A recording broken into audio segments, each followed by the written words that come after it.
vocês? Bom, o tema dessa semana, o módulo 25, nada mais é do que a continuação daquilo que nós iniciamos no módulo 24, que é sobre a escrita dos povos da Mesopotâmia, que seria então a escrita cuneiforme. E aí a gente pode refletir um pouquinho sobre a importância, né, da escrita, até mesmo da leitura, né, do saber ler, do saber escrever. Isso nos ajuda muito na questão da comunicação e de registros de coisas importantes. Então, atualmente, hoje, nós precisamos, né, saber ler, saber escrever, fazemos registros daquilo que nós consideramos importantes, né, com relação ao trabalho, as questões da nossa casa, e nós podemos fazer isso, claro, que de uma forma hoje tecnológica, né.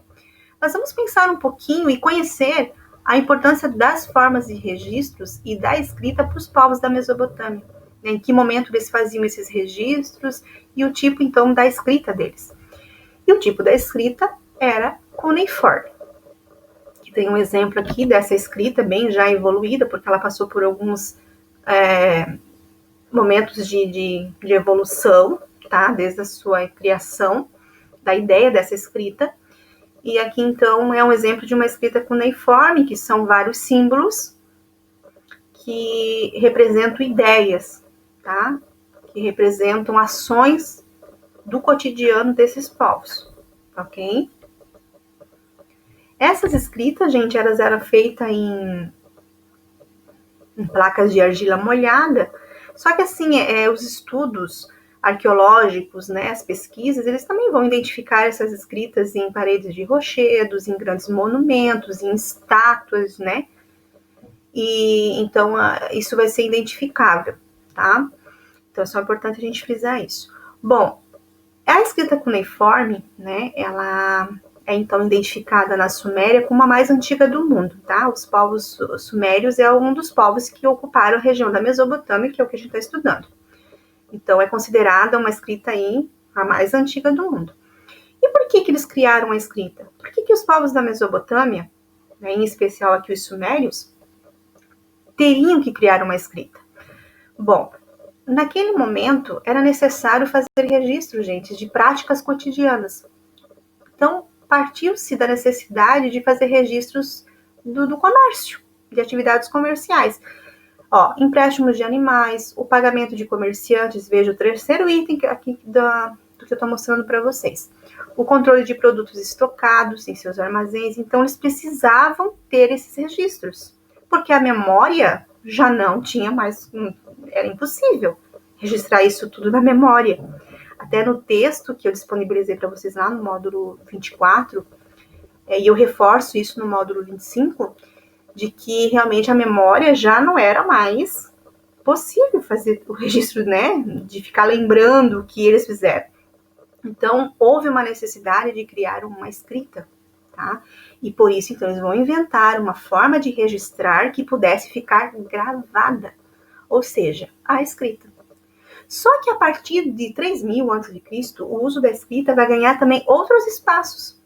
Eles nasceram nessa necessidade, mas eles viram que poderiam registrar ensinamentos religiosos, porque a religião para esses povos era muito importante também, a gente até vai estudar um pouquinho sobre isso. As leis, que é o que eu quero até depois destacar com vocês, e a literatura, né, o registro de relatos, de histórias. Então, tudo isso era muito importante. Então, eram algumas atividades do cotidiano que eles desejavam fazer os registros, tá? E deixar isso gravado. E foi esses registros gravados que muitos dos historiadores e arqueólogos puderam ter acesso ao conhecimento sobre esses povos, né? São fontes históricas, tá? Muito importantes para conhecer o cotidiano dessas pessoas que viveram na Mesopotâmia. Agora, como que era essa escrita, então, né? Como se fazia isso? Para escrever, os sumérios utilizavam uma placa de argila molhada. Então, eles pegavam uma placa de argila molhada, uma peça de madeira, que podia ser de metal, em forma de cunha, que eu já vou mostrar para vocês o que é. E ali eles faziam os registros desses símbolos, né? Eles escreviam. Depois eles cozinhavam essa argila no forno, para que essa placa ficasse rígida, e esse registro ficava ali registrado. Gente, olha só que interessante. atualmente, quando foi encontrado essas placas com essas escritas, estava lá intacta, né? Então, olha a durabilidade dessa escrita, né, nessas placas. Então, eles cozinhavam essa argila, então, para ficar bem rígida, e isso ficava, então, registrado. Por usar a cunha, que seria esses objetos aqui, exemplos, né, de cunha, de metal, né, que esse é um de metal, mas também podia ser de madeira. Então, verifica que isso era a caneta deles, né, era a forma com que eles, então, faziam a sua escrita. Isso aqui é chamado de cunha, tá, esse formato, esse objeto é chamado de cunha. Por isso, escrita cuneiforme. É pelo objeto que eles utilizavam para fazer essa escrita, ok?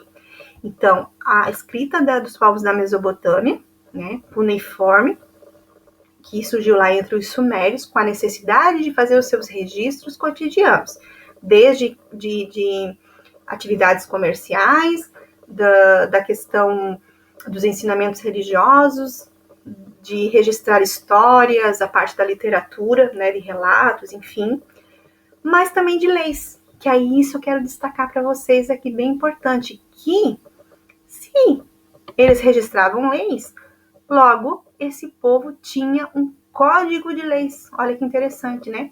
As leis que servem para criar regras, né, para o convívio social. Hoje nós temos leis, né? No Brasil tem o Código Penal, que serve ali para justamente um conjunto de leis para ser cumpridas por pessoas que cometem algum tipo de crime. Só que hoje as nossas leis é bastante branda, né? Porque no Brasil, no caso, não existe pena de morte, existe a prisão, menos tempo, mais tempo, né, de reclusão. Então, existem outras características, né, dessas leis no caso do Brasil. Mas no caso do Código de Hammurabi, que é conhecido, né, o nome dessas leis identificadas na Mesopotâmia. Esse código de lei vai ser criado por um rei chamado Hammurabi. Por isso, Código de Hammurabi.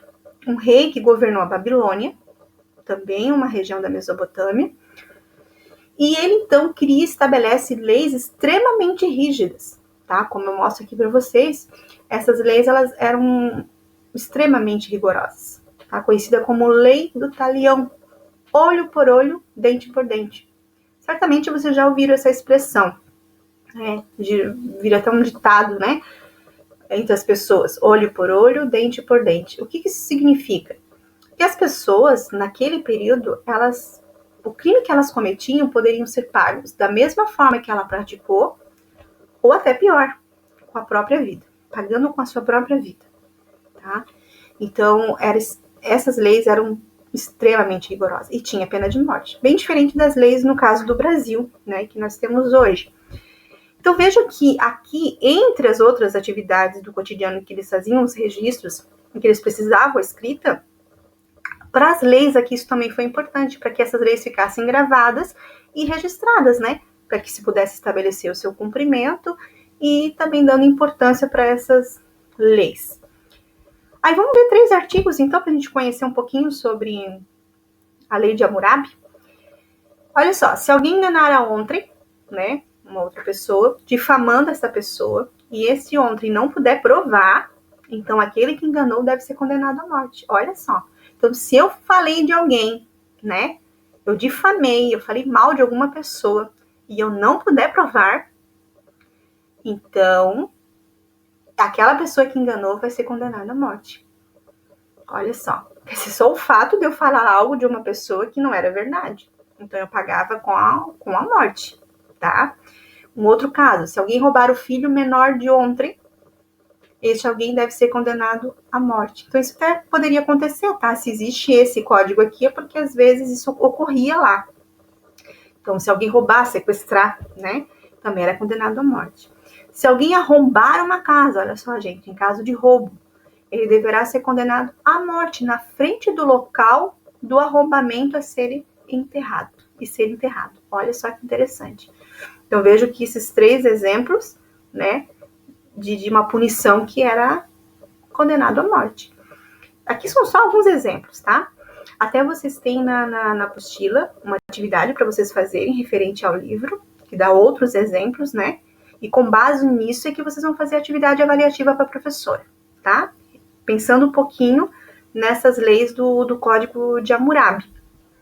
Então, em resumo, os registros aqui para esses povos era fundamental, né? Os registros das suas atividades cotidianas. E como eu disse, comércio, ensinamentos religiosos, na literatura e nas leis, né? Onde eu quis destacar aqui o Código de Hammurabi, que era então o código de leis existente entre os povos da Mesopotâmia, criado por Hammurabi, rei da Babilônia. Ok, pessoal? Então, eu espero que vocês tenham gostado. Vocês têm atividade avaliativa para enviar para a professora, tá? Façam com atenção e eu desejo para vocês uma ótima semana, tá bom? Tchau, pessoal!